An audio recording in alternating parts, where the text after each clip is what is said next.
Esselamu Aleyküm değerli izleyicilerimiz. Nebilerin İzinde programına hoş geldiniz. Bu programda da inşallah kaldığımız yerden devam ediyoruz. Her zaman olduğu gibi. Hazreti Adem kıssasında kaldık. Bugün Habil ve Kabil'i işleyeceğiz inşallah. Hocam hoş geldiniz. Hoş bulduk. Allah razı olsun. Evet, cümlemizden. Hocam Kur'an-ı Kerim'de Maide suresi 27. ayetleriyle 31 ayetler arasında kısası anlatılan Habil ve Kabil kimdir? Bunlar Hazreti Adem'in çocukları, yani Kur'an-ı Kerim'de zaten burada Habil, Kabil ismi geçmiyor. Evet. Yani ayet-i kerimede Habil, Kabil ismi geçmiyor. Adem'in iki oğlu ibaresi geçiyor. Allah Celle Celaluhu Hazreti Peygamber'e hitaben diyor, söyle onlara. Söyle onlara derken burada yani onlar acaba kimler bütün insanlar mı kastediliyor? Yahudiler mi kastediliyor? Kureyş halkı mı kastediliyor? Değişik görüşler vardır. Ama bütün insanlar da kastediliyor olabilir. Yani Hazreti Adem ve kendi çocukları hakkında bilgi edinmek isteyen kim olursa olsun Hazreti Adem'in o günkü yaşantı tarzından bir parça anlatılıyor. Kendi yaşantısı ve çocuklarının yaşantısından bir parça anlatılıyor bu kısada. Evet. Bu kısada Allah Celle Celaluhu diyor onlara Adem'in iki oğlunun kıssasını doğruca oku. Onu gerçek bir şekilde anlat onlara. Şöyle ki acaba onlar bu kıssayı biliyorlardı da yanlış mı biliyorlardı, yanlış mı öğrenmişlerdi? Veyahut eksik mi öğrenmişlerdi? Demek ki onlar yani bu kıssanın gerçeği hakkında yeteri bilgi sahibi değillerdi.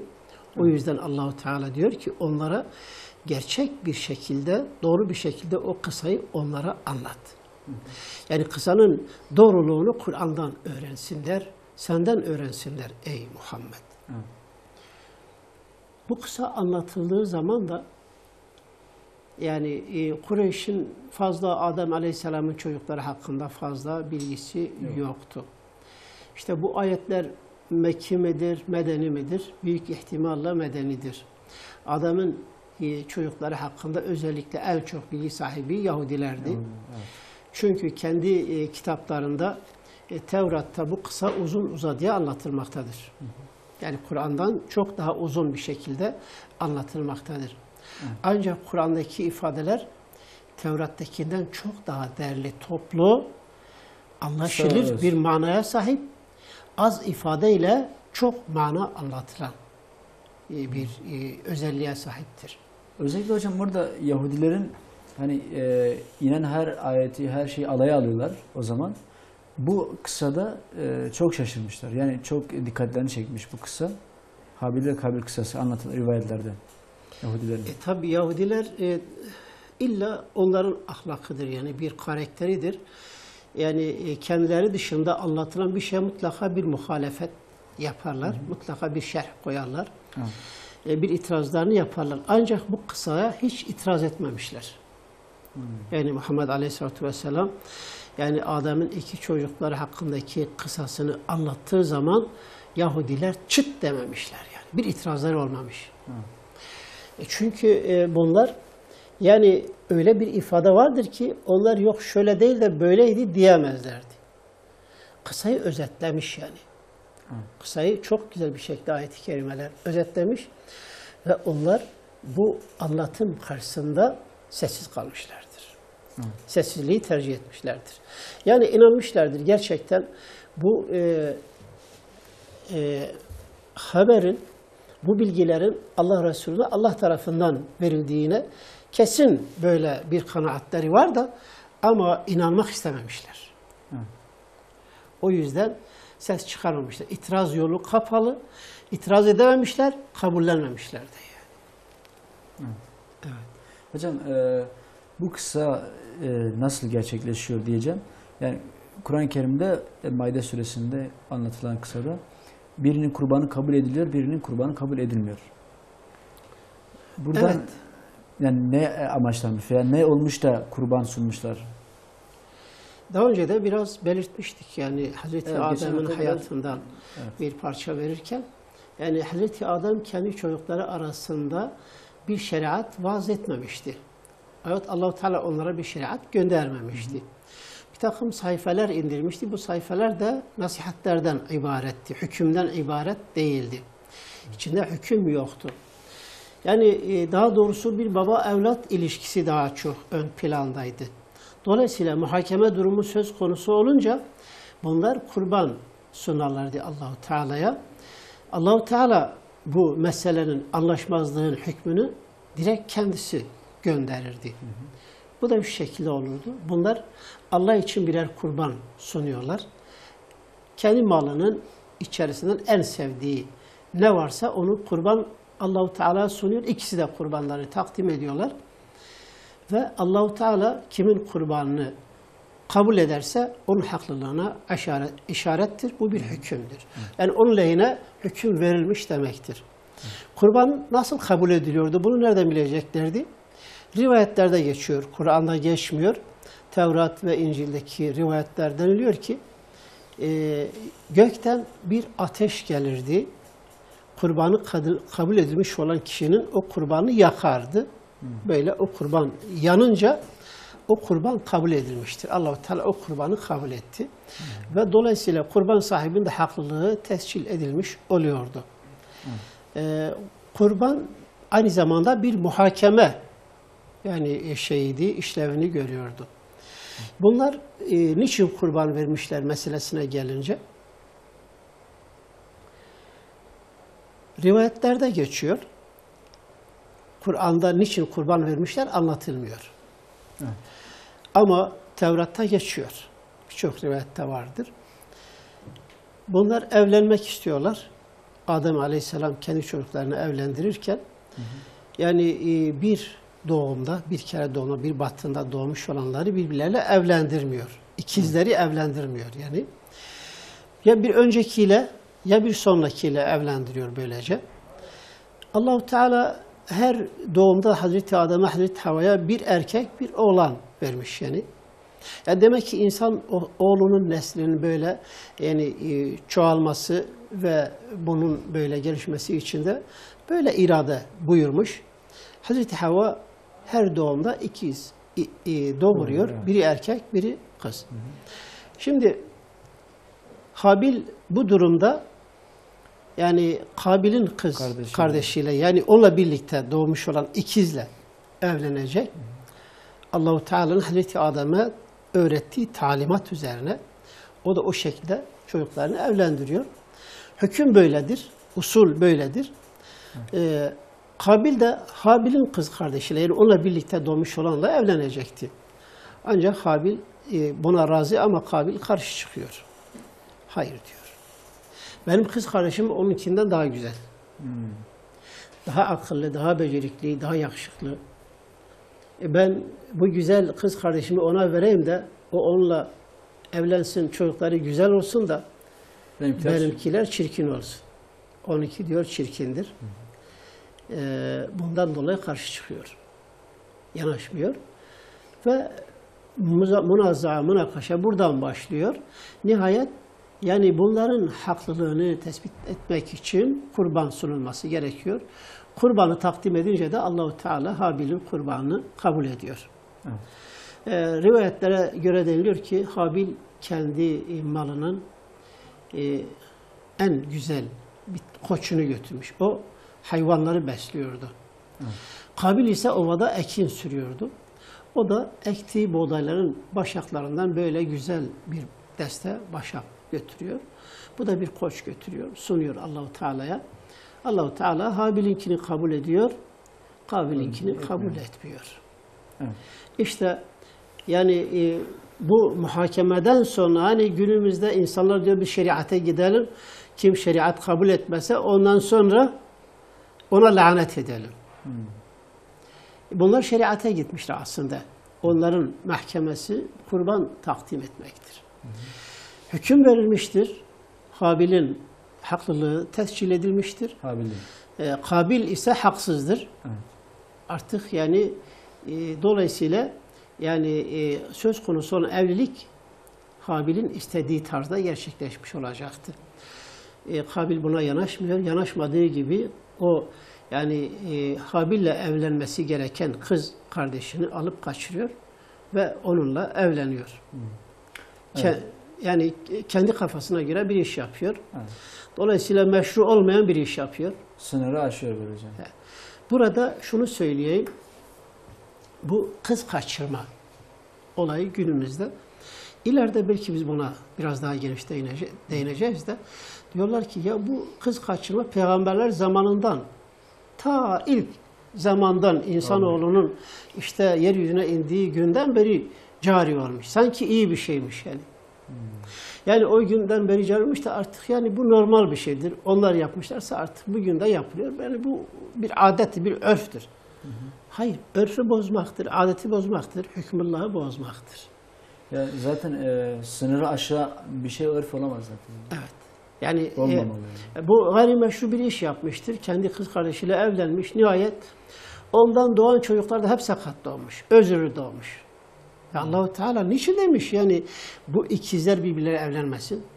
Bugün bilim demek ki daha iyi. Bilim bile yani kan uyuşmazlığı vardır ya. Bunlar bir yumurtanın iki parçasıdır yani. Kanları uyuşmaz. Onlardan doğan çocuklar hep sakat, özürlü doğacak yani. Bu dinlemediği için ileride zamanın ceremesini de çekiyor. Onu sonra açıklayacağız inşallah. Evet. Hocam orada kurbanlar sunuluyor. Habil'in kurbanı kabul edildikten sonra Kabil yine bu sefer büyük bir öfkeyle Habil'e dönüyor. Ve onu öldürmek istiyor. Kur'an-ı Kerim'in deyimiyle önce Habil ona nasihat ediyor. Yani yapma etme tarzında. Ama en sonunda diyor ki eğer beni öldürecek olursan ben sana el kaldıracak değilim. Çünkü ben alemlerin Rabbi olan Allah'tan korkarım. Burada Habil nasihat mi ediyor ona, tehdit mi ediyor onu? Yani bu uyarılarla yani sen beni öldürsen de ben seni öldürmeyeceğim. Ve şimdi tehdit devamında da diyor ki çünkü dileğim diyor benim günahımı da kendi günahını da yüklenmendir diyor. Evet. Şimdi içinde öldürme, tehdit söz konusu olunca anlaşılıyor ki bunlar arasında ciddi bir anlaşmazlık vardır. İş o boyuta varmıştır. Evet. Yani Kabil'in içi öfkeyle dolmuş. Yani haksız çıkmış ya, haksızlığı kendi nefsine yedirememiş, kabullenememiş. Bu haksızlık zilletinden kurtulmak için ancak yani Habil'i ortadan kaldıracak ki Habil yok olacak, kendisi artık rakipsiz kalacak, kendi kız kardeşiyle evlenmiş olacak vesaire. Evet. Bundan dolayı kardeşini tehdit etmiş, demiş seni öldüreceğim. Yani bu öldürmeden Hazreti Adem, Havva'nın diğer kardeşlerin haberi var mı yok mu? Böyle bir açıklama yok. Evet. Böyle bir açıklama yok. Kendisi arasında cereyan eden bir olaydan bahsediyor. İkisi arasında cereyan eden bir olaydan bahsediliyor. Kabil diyor ki ben seni mutlaka öldüreceğim diyor. Habil'in cevabı ise bakıyor bu adam öfkelidir. Hakikaten öldürebilir. Evet. Ne yapacak? Nasıl onu caydıracak? Nasihat ediyor. Diyor sen benim kardeşimsin. Evet. Ve ben yani kardeşimi kesinlikle öldürmeyeceğim. Sen beni öldürmek için elini bana uzatacak olursan da ben seni öldürmek için elimi sana uzatacak değilim. Evet. Elimi uzatacak değilim. Yani hiç elimi uzatmayacağım. Neden yani? Kardeşini öldürmek için insanın eli nasıl kalkar? Nasıl uzanır? Ama demek ki nefsine uyduğu zaman, şeytanın oyununa geldiği zaman kardeşini öldürmek için elini uzatır ve öldürür de. Ama belki Habil bunu ciddiye almamış da olabilir. Yani bir kardeş nasıl kardeşini öldürür? Tamam, bu korkutu. Habil de yeni insanlığın ilk tarihleri. Yani insan öldürdüğü bir şeyi gerçekleşmemiş. Evet. Yani o güne kadar yani bir cinayet olayı olmamış yani. Şimdi bir şey yani daha önce yani bir olmuşsa tekrarı muhtemeldir. Ve imkan dahilindedir. İnsanlar öncekine bakarak bu adam aynı şeyi benim de başıma getirebilir. Çünkü öyle şeyler daha önce olmuştu. Birileri tarafından bu fiil işlenmişti. Düşünerek bir tedbirini alır. Yani Habil bir tedbir almamış. Fiili bir tedbire başvurmamış. Ancak nasihatle yetinmiş yani. Demiş, önce bir kardeş kardeşini öldüremez demiş. Sen beni öldürsen dahi ben seni öldürecek değilim. Ama demek ki bakıyor buna rağmen bu onda bir etki yaratmıyor. Yani Kabil'de bir yumuşama, bir cayma durumu söz konusu değildir. Bu defa devam ediyor nasihatine. Sen beni öldürsen ben seni öldürmeyeceğim. Neden? Dilerim ki sen beni öldürdüğünde benim de günahlarımı yüklenip onunla birlikte gider cehennemde yanasın. Ben de mazlum ve masum olarak cennete giderim. Orada Rabbimin huzurunda cennete yaşayacağım. Yani bu önemli bir noktadır. Yani insana ahireti anlatmak. Yani işlenen her bir olayın burada artık neticesi bittiği demek değildir. Olayların neticesi o bir tarafa gidiyor aslında. Gerçek neticeler orada ortaya çıkıyor. Yani akıbet orada önemlidir. Orada kötü bir akıbet var, iyi bir akıbet var. Kötü akıbet kötüler için, iyi akıbet iyiler içindir. Yani diyor sen beni öldürsen benim dileğim budur. Ben seni öldürmeyeceğim. Sen beni öldüreceksin ama bunun diğer tarafı da var. Bunun diğer tarafı da var. Kendi günahınla ve benim de günahlarımı kendi üzerine alarak gidip cehennemde yanacaksın. Evet. Demek ki Allah Celle Celaluhu bu ayetin hükmünden bize bir bilgi de veriyor. Bir katil katlettiği insanın günahlarıyla cehenneme gidecek. Evet. Katlettiği insanın ne kadar günahı varsa hepsini onun üzerinden kendi üzerine almış oluyor. Evet. Sanki günahlarının yani mirasçısı, varisi oluyor. Onun günahlarını devralıyor. Kendi üzerine alıyor, o bir tarafa günah yüküyle gidiyor. Öbürü de canını veriyor ama günah yükünden kurtulmuş oluyor. Yani mazlum bir şekilde gidince ne oluyor? Karşıdakinin belki sevaplarını alıyor, günahlarını da ona veriyor. O bunun günahlarını alıp cehenneme, bu da onun sevaplarını alıp cennete gidecek. Ki bunun hakkında hadis-i şerifler de vardır. Evet, evet. Yani kıyamet gününde zalim ve mazlum mahkemeye geldikleri zaman Allah-u Teala kıyamet gününde zalimin sevaplarını alır, mazluma verir. İşlediği zulüm ne kadar ise, hakkı hukuku ne kadar ise onun sevaplarını alır, mazluma verir. Bakarsın ki sevapları yetmedi, kifayet etmedi. Ne olacak? Bunun hakkı onun üzerinde kalacak. Bu defa onun günahlarını alır, bunun üzerine koyar. Sevapları yoksa ya günah alabilir yani. O durum vardır, o mümkündür. Onun günahlarını alır, bunun üstüne koyar.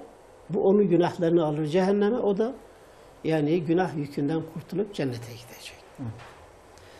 Bu bilgiler arasındaki hüküm budur. Zulmen öldüren Kabil değil de mazlumen olan Habil olun diyor Allah Resulü. Yani birini zulüm ile öldüreceğimize mazlum olsak daha iyi. Zalim olmak değil zalim olmak. Zulüm çok kötü bir şeydir. Zulüm zulümattır. Kıyamet gününde bir zulümat, bir karanlıktır.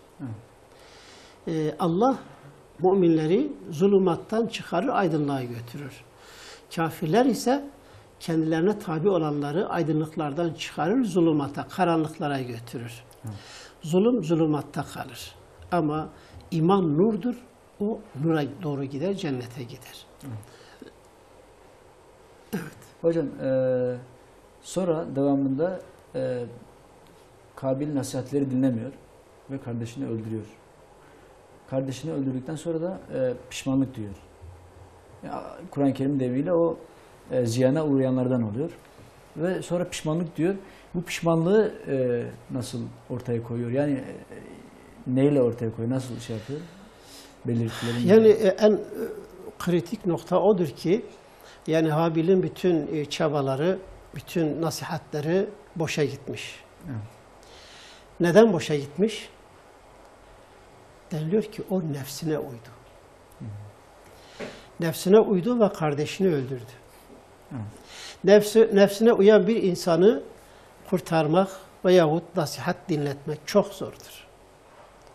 İşte Kabil nefsine uydu ve kardeşini öldürdü. Öldürdükten sonra da hüsrana uğrayanlardan oldu. Çok vahim bir ifade yani. Yani çok derin bir ifade. Nefsine uydu, kardeşini öldürdü ve hüsrana uğrayanlardan oldu. Ve kânet minel hâsirin. İşte nefsine insan uyduğu zaman gerçeği görmez. Basireti kapanır. O anda hırsa gelir. Hırsa gelen insanın gözü kör olur. İlerideki zararını, kârını düşünmez. O anda o öfkesini dindirmek için ne olursa olsun illa onu yapacak yani. Öfkelenen bir insanı kurtarmak, bir alim söylüyor, o kadar zordur ki diyor, gece karanlık bir denizde fırtınaya tutulmuş ve kaptanı da yok olmuş bir geminin kendi kendine bir sahile, iskeleye yanaşması muhtemeldir. Ama öfkesine kapılan bir insanı kurtarmak muhtemel değildir. Öfke çok kötüdür. Yani öfkelenecek şeylerden sakınmak lazım. Haksız olarak hele. Evet. Bazen insan haklı olarak öfkelenebilir. Ama Hazreti Ali diyor öfkenin yani haklılığında da tehlike vardır. İnsan öfkelendiği zaman haklı olduğu halde bazen sınırları aşar. Mazlumları da ezebilir o. Evet. Veya yani birilerini ezebilir. Evet. Nitekim Hazreti Ali öfkelendiği anda bir kafiri yere yıkıyor. Onu öldürecek, kılıcını çekiyor. Artık kellesini uçuracak. Alttan kafir onun yüzüne tükürük atıyor. Mübarek yüzüne tükürük atıyor. Çok müthiş bir hikaye hocam. Çok müthiş bir sahne. Ve Hazreti Ali hemen onu bırakıyor. Böyle bırakıyor, kalkıyor. Evet. Kalkıyor. Kafir böyle kalkıyor. Tozunu silkiliyor, sırıtıyor. Allah Allah. Niye beni öldürmedin diyor. Öldürmedim diyor. Niçin diyor beni öldürmedin? Peki sen niçin yüzüme tükürük attın? Diyor. Tükürük attım ki sen hırsa gelesin. Böyle öfkelensin. Sen de böyle o öfke esnasında bir anda kelime uçursan ben fazla can çekişmeyeyim. Yani bir çırpıda benim kelime uçurasın diye ben senin suratına seni öfkeledim. Hiddete getirmek için tükürük attım. Ama diyor ben de o öfkeden dolayı seni öldürmüş olsaydım nefsim için öldürmüştüm. O hiddete intikamı almak için o öfkemden dolayı seni öldürmüş olacaktım da bir sevap kazanamazdım. Allah'ın rızasını bir tarafa bırakır. Evet. O anda ben seni Allah için yıktım yere Allah için öldürecektim. Ama nefsim devreye girdi. Sen tükürük atınca nefsim dedi sen daha buna fırsat hiç verme. Ben nefsime muhalefet ettim. Bıraktım seni. Evet. Orada o kafir olan bir insan iman ediyor rivayetlere göre. Evet. Yani bu insanlar madem ki işlerini Allah için yapıyorlarsa yani o anda dahi öfkesini yutmak çok zor bir mesele. Hazreti Ali yutmuştur. Evet. İnşallah devam edeceğiz. Kısa bir araya gidelim. Değerli izleyicilerimiz, Habil ve Kabil kıssasını konuşmaya devam ediyoruz. Kısa bir aradan sonra inşallah.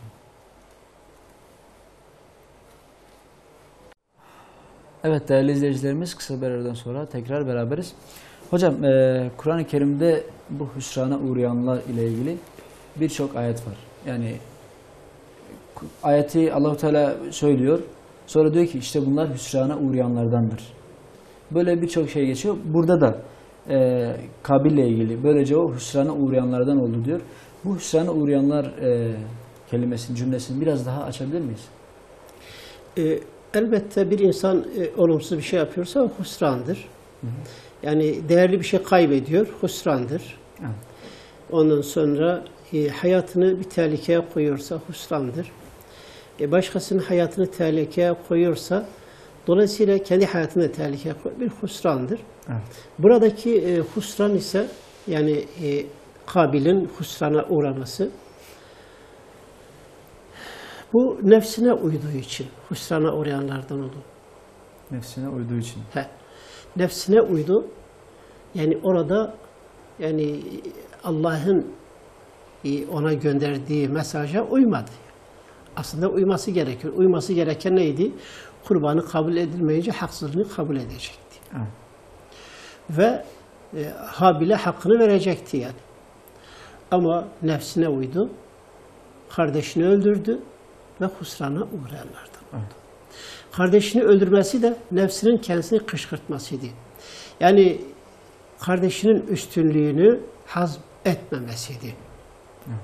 Kardeşinin üstünlüğünü yani hazmetmemesiydi. Bu şeytanın aslında şeyi de var değil mi? Kibir şeyi var değil mi hocam burada? Yani kardeşinin üstünlüğünü kabul etmiyor. Yani aslında şeytanın Adem'e gösterdiği tavırın bir benzeri var burada. Şimdi şeytan, yani insanları birbirine düşürmek için, yani onlar arasında alt üst durumu, haklı haksızlık durumu söz konusu olunca fırsat doğuyor şeytana. Hı hı. Yani bu ikisi arasında böyle bir olay baş gösterince şeytan için fırsat doğmuş ve Kabil'i kışkırtmış. Hı. Hiçbir zaman şeytan haklıya sen haklısın, teşekkür ederim, mübarek olsun demez. Haklıya diyecek ki sen çok haklısın, gerçekten buna layıksın. Onu gurura götürebilir. Yani haklı olduğu halde havalara bürüdürerek onu uçuruma götürebilirken, haksıza da sen bunu hak etmemiştin, sana bir haksızlık yapıldı. Ve artık yani haksızlık emaresi olan bazı şeyleri, haksızlık değil de fakat haksızlık gibi böyle onu fitneleyerek, bazı şeyleri aklına getirerek, vesvese vererek onu kışkırtır, helaka götürür. Evet. Yani Habil bunu nefsine başta dedik ya, yediremedi ve kardeşine düşmanlık etti. Nihayet kardeşini öldürdü. Kardeşini öldürünce husran etti. Neden husran etti? Kimi öldürdü? Kardeşini öldürdü. Husran değil mi? Yani ölen onun kardeşidir. Evet. Başkasını değil. Kendi öz ve öz kardeşini öldürdü. Bir kardeşi eksik oldu. Yani bir kardeş insanın, yani kardeş demek karındaş demektir. Hı hı. Yani bir ana bir babadan kökü bir olan, sen bir dalını kesip kendi elinle atıyorsun, yani koparıyorsun. Kendine de zulmediyorsun. Yani kardeşini kaybettiği zaman kendine zulmetmiştir. Hı hı. İnsan bir dara girdiğinde en yakını kardeşidir. Evladıdır. En yakınları. Evet. Onlardır yani. Ve yani kendi kardeşini öldürünce bir, yani nefsini tatmin etmiş ama başta insanlar öfkeye kapıldığı zaman bunu görmüyor. Evet. Önce direkt hedefe doğru gidiyor. Yani o hedefe varmak için ona kilitleniyor. Dedim ya, gözleri kör oluyor. Hı hı. Sonra işte hedefine vardıktan sonra öfkesi yavaş yavaş artık sönüyor. Aklı yavaş yavaş devreye giriyor. Akıl tahtaları yerine geçince düşünüyor. Allah Allah, ben niye böyle yaptım? Evet. Neden böyle yaptım? Keşke yapmasaydım. Evet. Ve deniliyor ki rivayetlerde, yani Kabil Habil'i öldürünce bir gaflet anında gitmiş bir kaya parçasını bulmuş. Kollamış bir gaflet anını, fırsat bulmak için bir gaflet anını yakalamaya çalışmış. Bir vakte Habil bir ağacın gölgesinde uzanmış, uyurken, o uyku halindeyken gitmiş bir kaya parçasını almış, getirmiş, birden kafasına indirmiş. Ve beynini dağıtmış. Bu defa kardeşi kanlar içerisinde can çekişirken dayanamıyor. Kabil dayanamıyor değil mi? Kabil dayanamıyor. Ne yaptın? Yok, yani bir anda öfkesini yani dindirmek için böyle yani intikam aldığı gibi böyle rahatlıyor ama hemen o geçici rahatlamadan sonra ızdırap başlıyor yani. Onun için husrana uğradı. Evet. Yani baktı ki yani kar etmedi, zarar etti. Husrana uğradı. Kardeşi o kanlar içerisinde çığlık atıp can çekişirken dayanamıyor yani. Sağa koşuyor, sola koşuyor. Ondan sonra birinden yardım istiyor, kimse yok. Anasına babasına koşacak, gidip ne diyecek? Çocuğunuzu öldürdüm. Yok, onu da yapamıyor. Daha kaçacak, yalnız böyle mahkum oluyor yani. Hani cinayet işleyenler mahkum oluyor, toplumdan tecrit oluyor ya. Toplumdan dışlanıyor, aileden dışlanıyor, devletçe dışlanıyor, aranıyor. Evet. Ve herkes ona düşman oluyor. Herkes tarafından kötü insan olarak ilan ediliyor. İşte Kabil de kendi kardeşini öldürünce yani o kardeşi can çekişe çekişe ölüyor. Teslim olduktan sonra da bu defa cesedine koku düşüyor. Güneş altında. Orada hocam Güneş altında koku düşünce rahatsızlık duyuyor. Vücudu şişiyor. Yeni görmüş. İnsan vücudu bozulduğu zaman çok fena tiksinti veriyor. hayvandan daha beter değil mi hocam? Tabii şimdi insan vücudu yani besinlerin en şeyleriyle, Zenginleri. en zenginleriyle besleniyor. En zengin proteinle besleniyor. Bozulduğu zaman da bunlar böyle infisah edince etrafa çok büyük bir tiksinti yayıyor yani. İnsan ölüsünün kokusu başka şeylere benzemiyor yani. O yüzden yani insanlar ölünce defnediliyor, yere defnediliyor. Yerin derinliğine ancak o kokuyu bastıracak, yeryüzüne tiksinti vermesin, veba gibi hastalıklara neden olmasın diye insanoğlu derin bir mezara defnediliyor. En az 1 metre diyorlar değil mi hocam? 1 metre 20 santim, en az 1 metre bir insan boyu kadar yani derin olması gerekiyor. Burada Şimdi, hocam şimdi bunu kendisi bu şekilde kardeşinin ölüsü yani kokuşunca bu koku şimdi yayılacak, anası babası görecek. Onlar gelip işte onun işlediği o cinayeti görecekler ve katilin kendisi olduğunu öğrenecekler. Henüz kimse bilmiyor belki. çaresiz bir şekilde sağa sola gidiyor. Sağa sola gidiyor, ne yapacağını bilemiyor. Ve o haldeyken Allahu Teala bir karga gönderiyor. Ayet-i kerimede geçiyor. Allah Celle Celaluhu bir karga gönderiyor diyor. Bir karga geldi. Ondan sonra yeri eşelemeye başladı. Yeri eşeleyen bir karga. Ve yerde bir çukur açtıktan sonra ölü bir kargayı alıp o çukura attı ve ayaklarıyla üstünü örttü. Toprak verdi üzerine onu örttü yani. Kendisi bunu seyrediyor. Bunu görünce bu defa kendi kendine diyor yazıklar olsun bana ya. Ben bir karga kadar olacak biri değilim ya.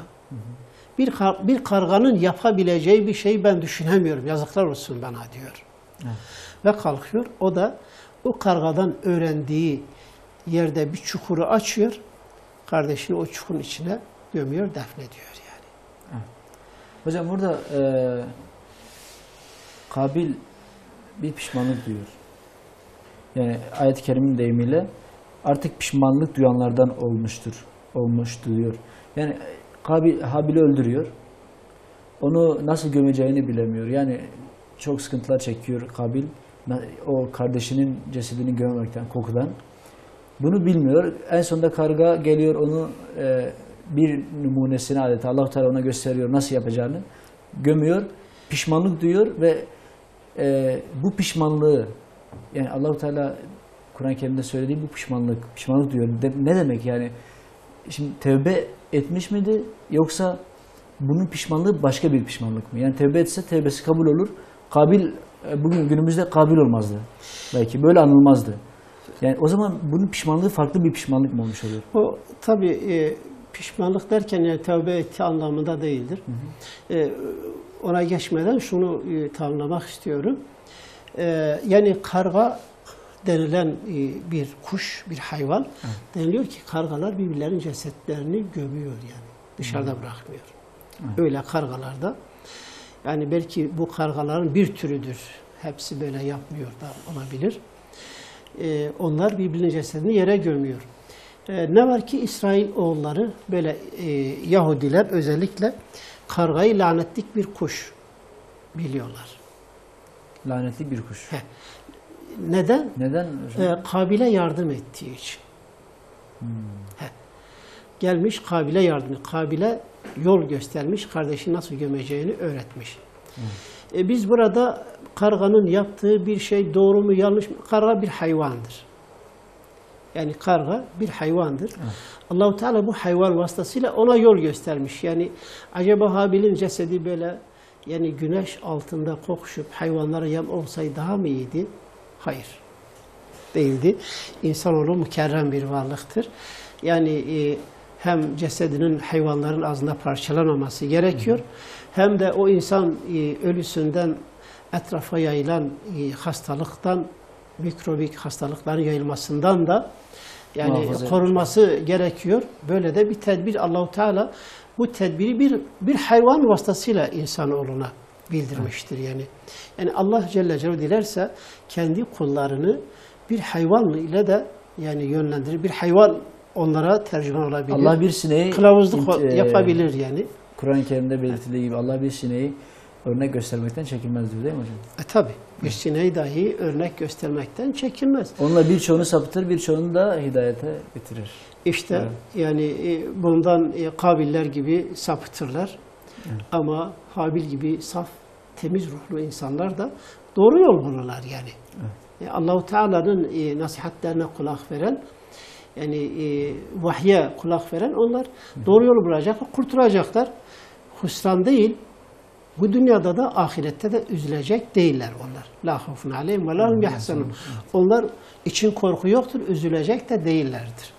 Ama nefsine uyanlar, Kabil gibi böyle, şeytana uyanlar, onlar nihayetinde husrana uğrayacaklar, pişmanlık duyacaklar.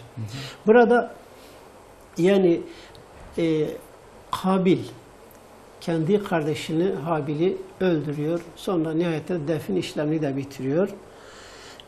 Ortada Habil denen bir şey yok. Ne yapacak şimdi? Nereye gidecek? Eve gitse Adem Hava soracaklar. Habil'imiz nerede? Evet. Ne cevap verecek? Keşke yapmasaydım. Niçin yaptım? Pişmanlık duyuyor. Yani pişmanlığı da aslında başkasının kınamasından korktuğu için mi? Yani bu pişmanlığı yani keşke ben yani Habil'in vebaline girmeseydim. Haksız olarak öldürdüm demek değildir. Değil, evet. Kendisi için pişman oluyor. Evet. Çünkü katile hiç kimse hayat hakkını vermiyor. Sen iyi ettin demiyor, alkışlamıyor. Evet. Herkes ona lanet okuyor, beddua ediyor. Adem Aleyhisselam'a, Havva Aleyhisselam'a karşı mahkum oldu. Evet. Niçin pişman olmasın? Diğer kardeşlerine karşı mahkum oldu. Hep onlar ona düşmanlık edecekler, onu dışlayacaklar. Kardeşlerini öldürmüşler. Kardeşinin katilidir, evladının katilidir.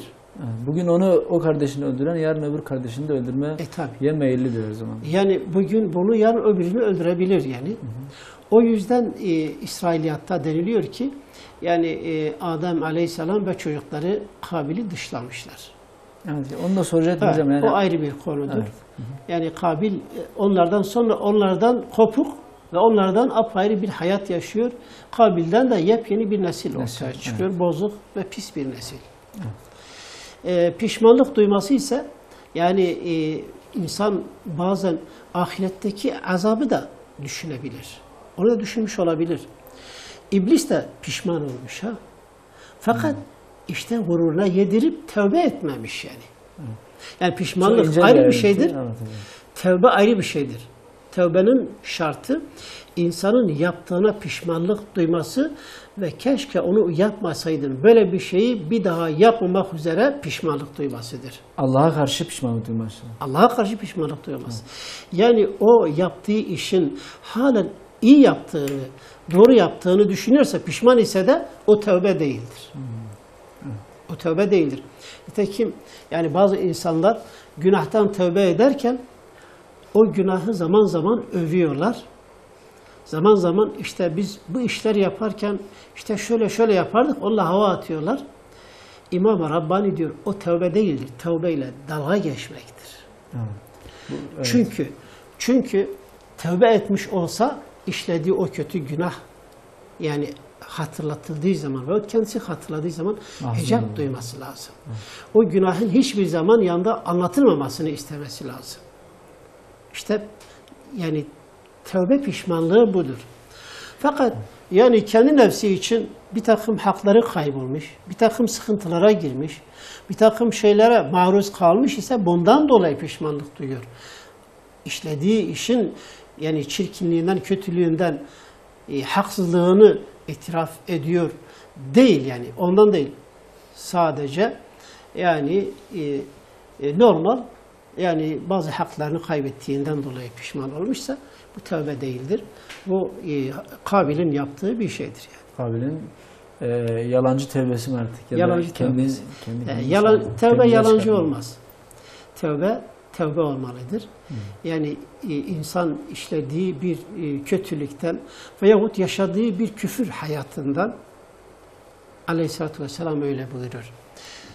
Sizden biriniz daha önce küfürde yaşadığı şeylere dönmek için öyle bir çirkin görmelidir ki ateşe dönmek kadar çirkin görülmelidir, tehlikeli görülmelidir. İnsan ateşe girmek ister mi? Hayır. Bir daha o işlere dönmek onun için böyle olmalıdır. Böyle olmalıdır. Kötü bir şey yapmıştır. O kötü şeye bir daha dönmesi için böyle kendini ateşe atmak gibi, ki akıbeti ateştir zaten ahirette. Bu günahlardan dolayı gidip ateşte yanacak. Daha dehşetli, daha korkunç bir cehennem ateşinde yanacak yani. İşte oraya cesareti varsa demek oraya cesaret ediyor yani. Bunu aldırmayan. Ama mümin bir insan ona cesaret etmez. Onu nasıl tehlikeli görüyorsa işte işlediği o kötülüklere bir daha dönmesi bu kadar tehlikeli ve bu kadar korkunç görülmesi lazım. Allah gerçek tövbelerden, nasuh tövbe edenlerden eylesin inşallah. Hocam burada kısa burasına kadar anladık. Hazreti Adem ve Havva nasıl karşılıyorlar Kabil'i veya bu olayı nasıl öğreniyorlar? Var kaynaklarda yani şimdi Adem ve Havva öğrendiler, şöyle tepki verir, şöyle beddua ettiler. Böyle bir açıklama Kur'an ve sünnette yoktur. Evet. Kur'an-ı Kerim böyle olayların bu kadar detayına da inmiyor zaten. Kur'an üslubudur. Olayın gerçek portresini ortaya koyduktan sonra o gerisi artık varsayıma dayalı olarak anlaşılıyordur yani. Evet. Olayın akışından zaten anlaşılıyor. Elbette Adem'le Havva yani bunu duydukları zaman yani ona iyi ettin dememişlerdir. Mutlaka beddua etmişlerdir. Mutlaka ona kızmışlardır ama öldürmemişlerdir. Allah-u Teala o gün kısas hükmünü de indirmemişti. Daha sonra kısas hükmü indiriliyor. Ta İsrailoğulları zamanında kısas hükmü indiriliyor. Yani bu cinayet olayları çoğalınca, ki ilk cinayeti Kabil işlemiştir. Kabil bundan dolayı kıyamete kadar işlenen bütün cinayetlere ortaktır. Nauzubillah. Bütün o icat ettiği için Hazreti Peygamber buyuruyor. Bir insan kötü bir şeyi icat ederse, ilk mucidi o olursa, o kötülük devam ettiği müddetçe, başkaları tarafından işlendiği müddetçe ona da bir pay vardır kıyamete kadar, böyle devam eder. Çığır açmak değil mi? Hayır veya şerre çığır açmak. Yani demiş ki Adem'in işte cinayet işleyen oğlu için, yani Kabil için kıyamete kadar işlenen her cinayetten ona bir pay vardır. O adet etmiş. Men senne sünneten fehuve raddun aleyhi ila yevmil kıyame. Kim bir şeyi adet ederse, sünnet haline getirirse, o artık iyi de olsa, kötü de olsa ona döner kıyamete kadar. Evet. Kıyamete kadar onun için bir pay vardır, bir hisse vardır. Allah muhafaza etsin. Evet, İşte Kabil bundan dolayı pişmanlık duymuştur. Çünkü yani artık sonraki hayatıyla önceki hayatını karşılaştığı zaman o da giderdi ana babasının yanında otururdu, onların muhabbetini dinlerdi. kardeşlerin yanında korkusuz girerdi. Fakat katilin hayatı hep korkulu geçer. Hep endişe. Ya benim kardeşlerim de burada beni öldürecekler, şurada öldürecekler, beni kısas edecekler vesaire. Hep hayatı korkular içinde geçmiş.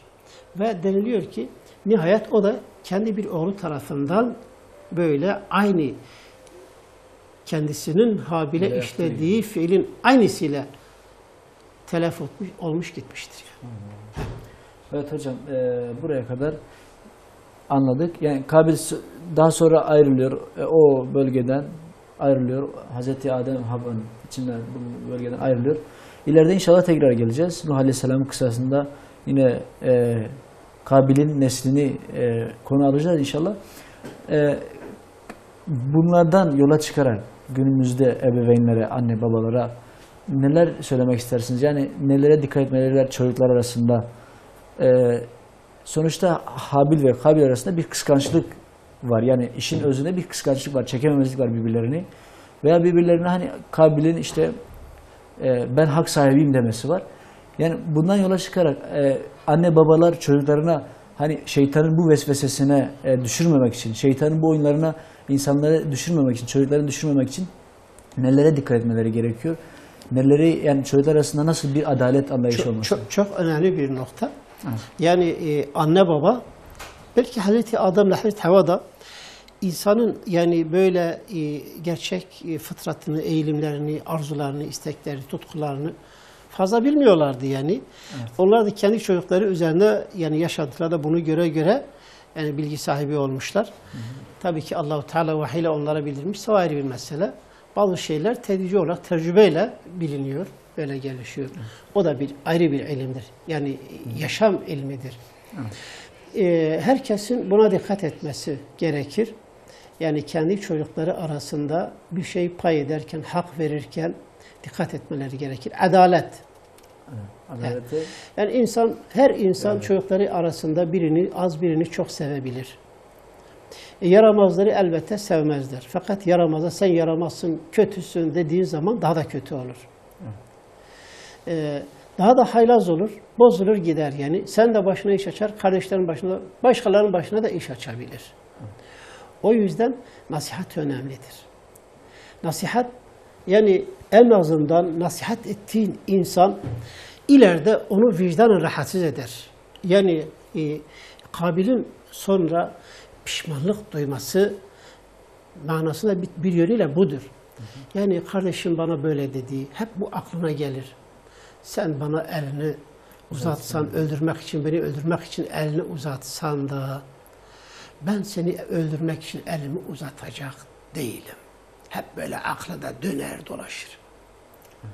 Ya niçin ben öyle yaptım? Niçin onu öldürdüm? Ya? O ne iyi bir insandı. Vicdan azabını çeker. Yani o haksızlığı sonra, o öfke gittikten sonra artık yani onu anlayacak. Aklı selim devreye girdikten sonra bunu anlayacak. Ama geçiyor yani aslında. Ama son pişmanlık fayda vermez. Evet. Yani bir insan yani bir kere bir suçu işledikten sonra artık pişman olur.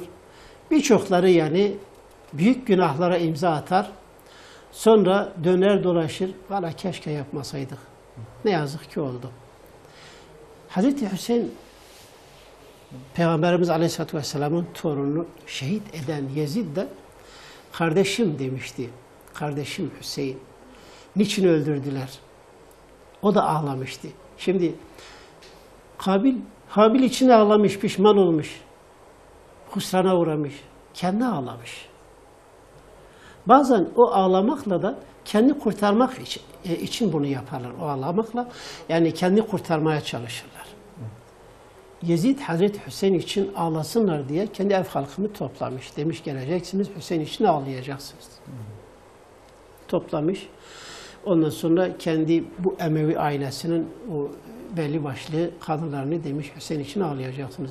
Orada oturmuşlar bir müddet ağıt yapmışlar. Hüseyin için ağlamışlar.